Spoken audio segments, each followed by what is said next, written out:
అయితే ప్రవీణ్, మరి ఈ పాలసీకి మెటా నుంచి ఎలాంటి అభ్యంతరాలు వ్యక్తమవుతున్నాయి? అంటే ఈ పాలసీకి వాళ్ళు లొంగే అవకాశం ఉందా? లేదంటే దీన్ని వ్యతిరేకించే అవకాశం ఉందా? ఎలాంటి పరిణామాలు జరగొచ్చంటారు?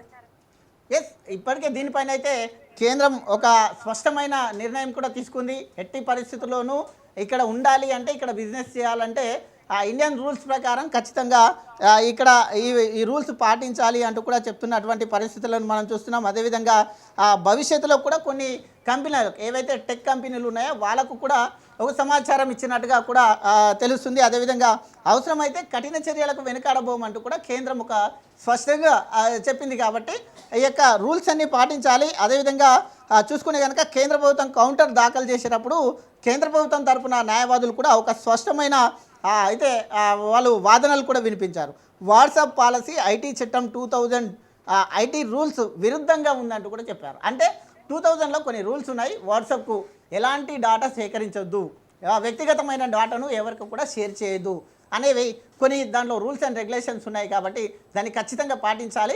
ఈ యొక్క మెటా ఏదైతే వచ్చిందో దానివల్ల వాట్సాప్ డేటా దానికే కనెక్ట్ అయి ఉంటుంది. కాబట్టి వాట్సాప్ మెటా కూడా దాంట్లోనే కనెక్ట్ అయి ఉంటుంది. కాబట్టి దానివల్ల కూడా వ్యక్తిగత గోప్యతకు సంబంధించినటువంటి డాటా అవలీలగా వెళ్ళిపోయే అవకాశాలు ఉన్నాయి. కాబట్టి ఈ యొక్క ప్రత్యామ్నాయం చూసుకోవాలంటూ కూడా చెప్తూ ఉన్నటువంటి పరిస్థితులను మనం చూస్తున్నాం. కాబట్టి దీనికి సంబంధించినటువంటి కొత్త పాలసీలు బలవంతంగా యూజర్ల పైన ఈ యొక్క పాలసీలని ఎట్టి పరిస్థితుల్లో పెట్టకూడదు అంటూ కూడా, అంటే వాళ్ళకు అవసరం వస్తేనే ఆ యొక్క పాలసీలో యాడ్ అవుతారు, లేదంటే అవసరం లేని వాళ్ళకు వాళ్ళ ఇష్టానుసారంగా ఉంటుంది. కాబట్టి అవసరం లేని వాళ్ళకు ఈ యొక్క పాలసీలను తెచ్చిపెట్టేసి వీళ్ళపైన రుద్దొద్దు అంటూ కూడా చెప్పడం జరిగింది. అదేవిధంగా లేకపోతే ఈ ఖాతాలన్నిటి ఏవైతే ఉన్నాయో ఈ వాట్సాప్ కానీ, ఈ యొక్క మెటా కానీ, ఇంకా కొన్ని ఉన్నటువంటి ఆ యొక్క అమెజాన్ కానీ, ఫేస్బుక్ కానీ, ఈ ఖాతాలన్నిటికీ కూడా రద్దు చేయవలసిన అవసరం వస్తుంది అంటూ కూడా హెచ్చరికలు జారీ చేసింది. కాబట్టి అయితే దీనితో పాటుగా మళ్ళీ ఇంకా ఉన్నటువంటి టెక్ కంపెనీలు ఏవైతే ఉంటాయో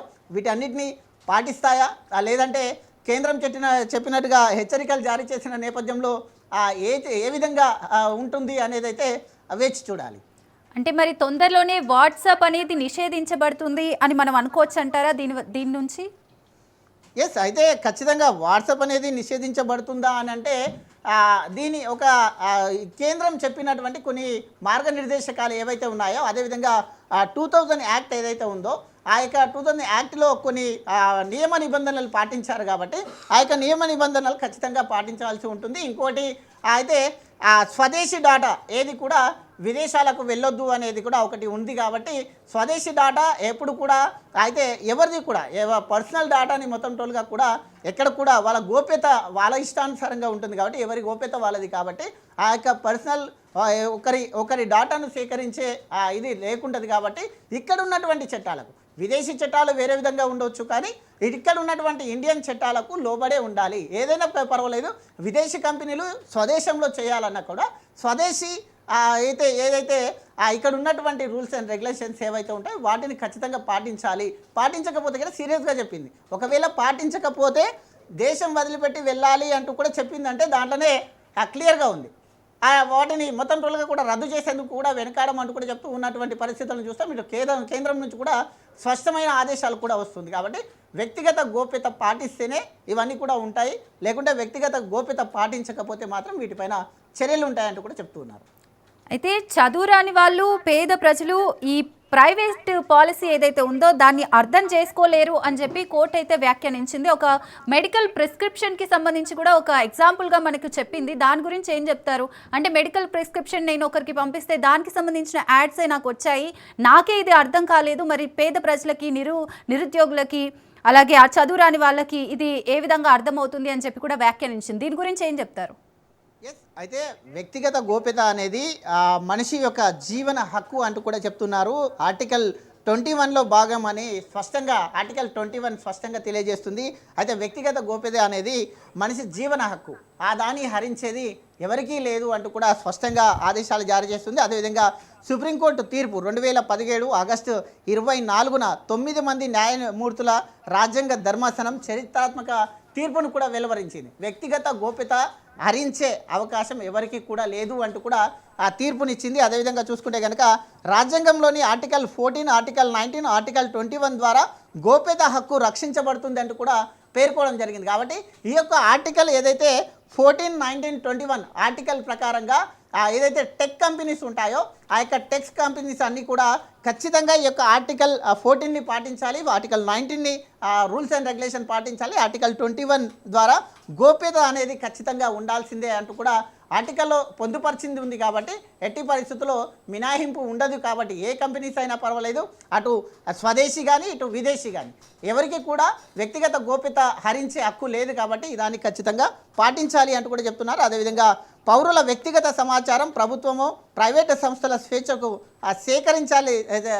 సేకరించాలి అని కూడా కుదరదంటూ కూడా చెప్పచ్చు. అదేవిధంగా కోర్టు పెట్టినటువంటి 3 కీలక ప్రమాణాలు ఏవైతే ప్రభుత్వ విధమైన లేదంటే చట్టపర గోప్యతమైన ప్రభావం ఇస్తే కింది 3 షరతులు కూడా ఉండాలంటూ కూడా చెప్తుంది. ఒకటి చట్టబద్ధత, అంటే డాటా సేకరణ స్పష్టమైన చట్టం ఉండాలి అంటూ కూడా చెప్తుంది. అంటే డాటా సేకరించేటప్పుడు స్పష్టమైన నిబంధనలు ఉండాలి. ఎలాంటి డాటా సేకరిస్తున్నారు అనేది అయితే స్పష్టంగా అక్కడ కొన్ని రూల్స్ అండ్ రెగ్యులేషన్స్ పొందుపరచాలి. అంటే ఎలాంటి వాళ్ళ యొక్క వ్యక్తిగత డాటాను తీసుకుంటున్నారా లేకుంటే ఏ విధమైన డాటాను తీసుకుంటారో అనేది అయితే అది చట్టబద్ధంగా ఉండాలి. కాబట్టి ఆ యొక్క డాటాని స్పష్టంగా చేయాలి. అదేవిధంగా ఇంకొకటి న్యాయ సమ్మతం లక్ష్యమై ఉండాలి. అంటే జాతీయ భద్రత సంక్షేమం వంటి సరైన ఉద్దేశం ఉండాలి. అంటే జాతీయ భద్రతకు కాపాడే విధంగా ఉండాలి. అది ఇట సంక్షేమం వంటి సరైన నిర్ణయాలు అంటే ఉద్దేశాలు కూడా ఉండాలి. కాబట్టి అవి గిట చూపెట్టవలసి ఉంటుంది. అంటే ఒక వ్యక్తి దగ్గర డాటా తీసుకుంటున్నామంటే దాంట్లో చట్టబద్ధత ఉండాలి, ప్లస్ అండ్ అనదర్ వన్ ఈ యొక్క సమతుల్యత అండ్ అది జాతీయ భద్రత ఇవి కూడా ఉండాలి అంటూ కూడా సుప్రీంకోర్టు స్పష్టంగా చెప్తుంది. కాబట్టి ఇవన్నీ పాటించవలసి ఉంటుంది. అదేవిధంగా అవసరం మేరకే జోక్యం ఉండాలి. అంటే వాళ్ళ యొక్క పర్సనల్ డాటాలకు వెళ్ళేటప్పుడు అవసరం వరకు మాత్రమే వెళ్ళాలి, అవసరం లేని డాటా వరకు మాత్రం వెళ్ళకూడదు అనే రూల్స్ కూడా ఉన్నాయి. కాబట్టి అంటే ఈ కంపెనీస్ అన్నీ ఇవన్నీ చూపించాలి. మీరు ఎంతవరకు ఆ దాంట్లో ఉంటారు, ఎంతవరకు డాటా సేకరిస్తారు, ఏ డాటా సేకరిస్తారు అనేది అయితే అక్కడ మెన్షన్ చేయాల్సి ఉంటుంది, అదంతా చూపించవలసి ఉంటుంది. అదేవిధంగా చూసుకుంటే కనుక ఆ మెటా వాట్సాప్ ప్రైవసీ పాలసీ ద్వారా యూజర్ల డేటాను ఇతర సంస్థలు పంచుకోవడం కూడా జరుగుతుంది. అంటే ఈ యొక్క మెటా డాటా నుంచి ఏదైతే డాటా పోతుందో అక్కడ విదేశాల్లో ఉండేటటువంటి ఇతర దీనికి బేబీ సంస్థలు ఉంటాయి. మాతృ సంస్థ నుంచి వచ్చినటువంటి బేబీ సంస్థలు ఏవైతే ఉంటాయో ఆ యొక్క బేబీ సంస్థలకు కూడా ఆటోమేటిక్ షేర్ అవుతుంది. కాబట్టి వాటిని నివారించాలి. ఏ విధమైన డాటా వాళ్ళు తీసుకునేటప్పుడు కూడా వాళ్ళు ఇంకెంత వరకు డాటా తీసుకుంటారు అనేది అయితే అక్కడ పొందుపరచాలి అని. అదేవిధంగా చూసుకుంటే కనుక గోప్యత హక్కును ఉల్లంఘించొద్దు. అంటే వ్యక్తిగత గోప్యత కాబట్టి వ్యక్తి డాటా అనేది వాళ్ళకు సొంతం కాబట్టి ఆ యొక్క గోప్యతను మొత్తం కూడా ఇచ్చేయదు. కాబట్టి ఆదాన్ని కూడా దృష్టిలో ఉంచుకోవాలి.